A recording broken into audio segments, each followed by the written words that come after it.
Valentino Garavani was more than a designer. He was the architect of an aesthetic, the author of a color, and one of the most influential figures in the history of modern fashion. For more than half a century, his name was synonymous with glamour, sophistication, and timeless allure. At the time of his passing in January 2026, at the age of 93, Valentino's estate, built from his creative genius and global brand reach, was estimated to be approximately $1.5 billion, a testament to both his artistic legacy and commercial impact. Early life. Valentino Clemente Ludovico Garavani was born on May 11, 1932, in Voghera, Lombardy, Italy, a provincial town that seemed an unlikely incubator for one of fashion's greatest storytellers. His parents, Mauro Garavani, an electrical supply merchant, and Teresa Di Biagi, a woman of spirited taste and refined sensibilities, recognized early on that their son saw the world differently. From the moment Valentino could hold a pencil, he sketched. His childhood fascination with clothing was not a passing whim. It was a relentless, defining obsession. Encouraged by his family, he apprenticed with a local seamstress, Ernestina Salvadio, and worked with his Aunt Rosa to learn the fundamentals of dressmaking long before formal training.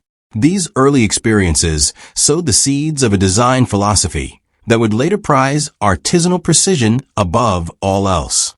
At 17, Valentino moved to Milan, determined to pursue fashion seriously. He enrolled at the Santa Maria Institute, where he refined his skills in sketching and design principles. Yet Milan, vibrant as it was, felt small to him. His ambition was boundless. In the early 1950s, with his parents' support, he relocated to Paris, the epicenter of couture excellence. In Paris, Valentino's talent found the rigorous discipline it craved. He studied at the École des Beaux-Arts and the Chambre syndicale de la Couture, immersing himself in the technical rules that governed haute couture. Paris was not just a backdrop to his education, it was a crucible. Valentino studied under masters, won prestigious design competitions, and absorbed the heritage of French fashion. He worked with Jean Desses and Guy Laroche, experiences that sharpened his eye and taught him how to translate emotion into apparel. Personal life. Valentino was intensely private in a profession that often glorifies visibility. He never married nor had children.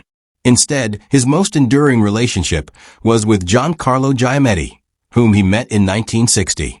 Giammetti, then a young architecture student, became Valentino's closest confidant, business partner, and for a time his romantic companion. Though their relationship evolved over the years, their bond remained unbreakable, both personally and professionally, for more than 6 decades. Giammetti was Valentino's strategic counterpart. Where Valentino saw beauty and emotion, Giammetti saw opportunity and structure. Their partnership was the yin and yang that transformed creative brilliance into a global fashion dynasty. Valentino avoided public discussions of religion, yet his aesthetic was infused with a reverence for tradition, Italian cultural heritage, and the romanticism that pervades Mediterranean sensibility. He loved simplicity and subtle rituals, like chocolate after meals, but also had an enduring affection for the dramatic, the theatrical, and the elegantly unexpected. Professional career. Founding a house of dreams. In 1959, Valentino returned to Italy with not only technique honed in Paris, but also a conviction to build something new. Backed financially by his father and strategically by Giammetti, he opened his first salon on Via Condotti in Rome. It was a bold choice. At the time, Paris was deemed the unquestioned heart of couture. But Valentino saw potential in Rome, its history, its landscape, its passion for beauty. His first breakthrough was swift and cinematic. While filming Cleopatra in Rome, Elizabeth Taylor ordered a striking white gown from Valentino, later worn at the premiere of Spartacus. The moment was electrifying. It propelled Valentino into the orbit of international celebrity and confirmed his instinct that elegance and star power were powerful partners. In 1962, Valentino presented his first couture collection at the Pitti Palace in Florence. It was a triumph. Critics called his designs fresh yet refined, modern yet timeless. The fashion world took notice. The birth of Valentino Red.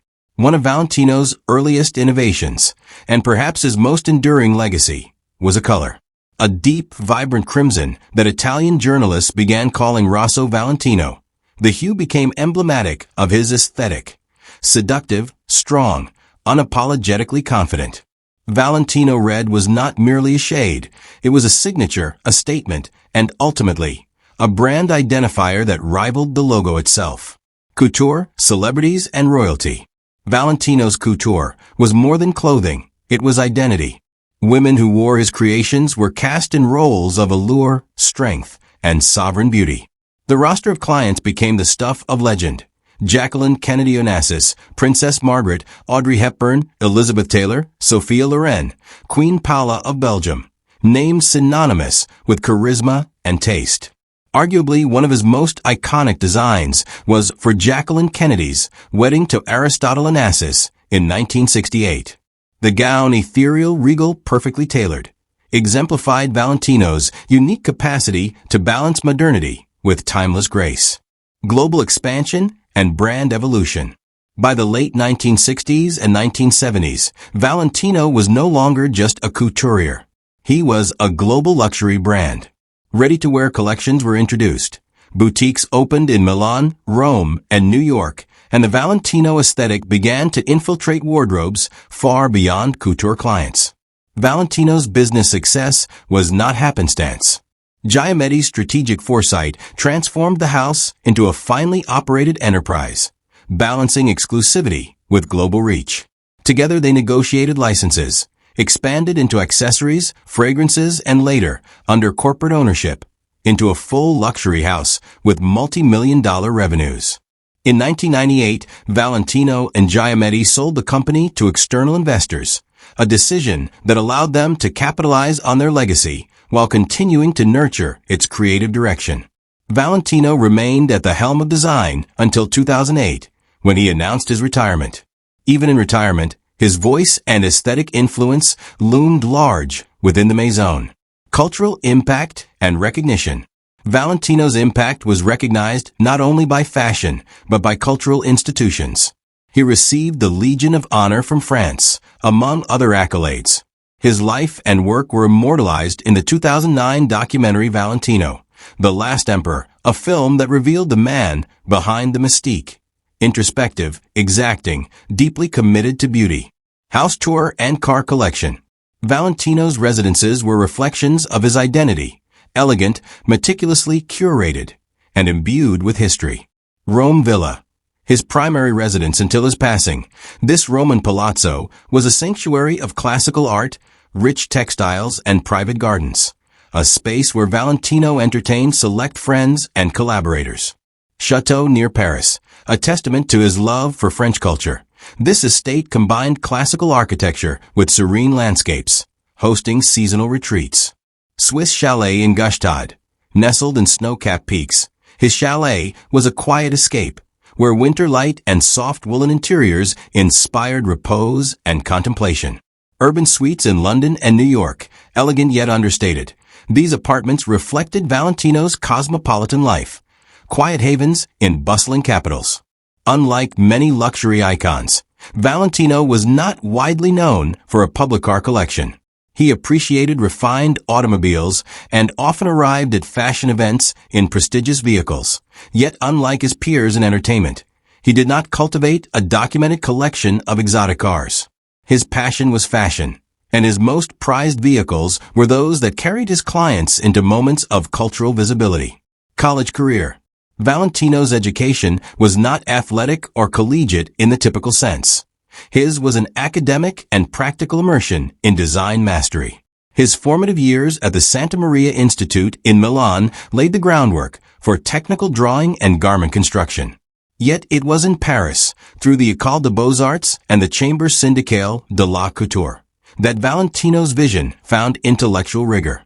Paris taught him discipline, how to balance line with form, how to respect couture rules while bending them into something modern and entirely his own. Despite not having a college career in the traditional American sense, his training was equivalent to elite design school education. And it was this foundation that empowered him to return to Italy and redefine the language of luxury fashion. Cause of death. On January 19, 2026, Valentino Garavani died peacefully at his Roman residence at age 93. No specific medical cause was publicly released. Official statements described his passing as due to natural causes associated with advanced age.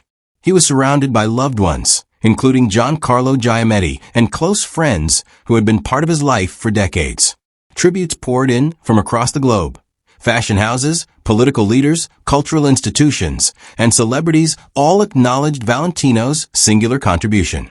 Italy's prime minister praised him as an eternal symbol of Italian elegance, whose work brought dignity, beauty, and pride to our cultural heritage. Valentino Garavani's story is one of creative devotion and emotional intelligence. He did not merely design clothes, he designed identity. His garments were not worn, they were inhabited. Women and men who chose Valentino did so because his vision complemented their own aspirations for poise, presence, and grace. In an industry perpetually chasing novelty, Valentino's work was anchored in harmony. He believed that beauty was an inheritance, not an accident, that elegance was deliberate, not incidental. He transformed Italian fashion into a global language and elevated couture to cinematic poetry. Today, the Valentino House continues under artistic directors who cite his principles: craftsmanship, color, and the poetry of proportion. Yet nothing can replicate the original mind that gave the world Valentino red, the signature silhouette that defined multiple generations, and a vision of fashion as everlasting art. Valentino did not just dress the world, he taught it to aspire.